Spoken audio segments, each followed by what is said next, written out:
After Effects has the ability to bring in what are known as image sequences so that you can create movie files. Let me go to my desktop real fast and show you that I have a folder called RPFs, and inside this folder are individual pictures. Now we can't see them because an RPF file is a rich pixel format, so we can't get a preview here. But these are all still images rendered from a 3D application. Now what I did was create an image sequence of a satellite in space, and I saved them as individual frames for a very good reason. You'll find that using individual frames that you can recompile into an application like After Effects will be highly beneficial to you.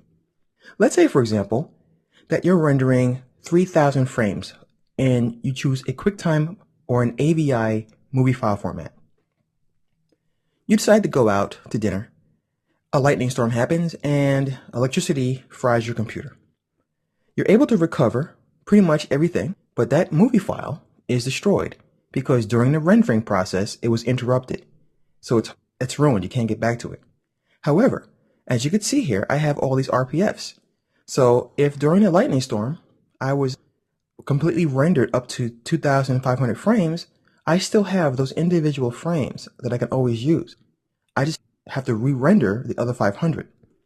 So I'm going to go to the project panel here, and I'll right click, and I'll choose the import, and I can choose file.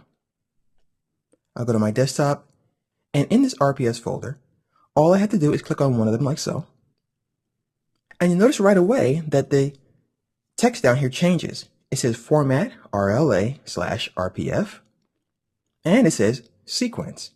It knows that there are more than one in here and they're in sequential fashion. So I'll go ahead and say open. I'm going to just leave this at the default, and here it is. You notice the icon here looks like a bunch of different images, and this is the sequence itself. I'll go ahead and drag this onto this icon here, and when I scrub the playhead, we have a movie.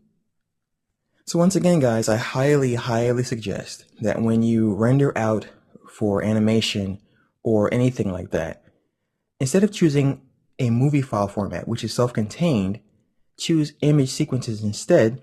That way you can have an accident and still be able to regain where you left off, and then bring that into After Effects as one sequence like this, and you'll be able to continue your work.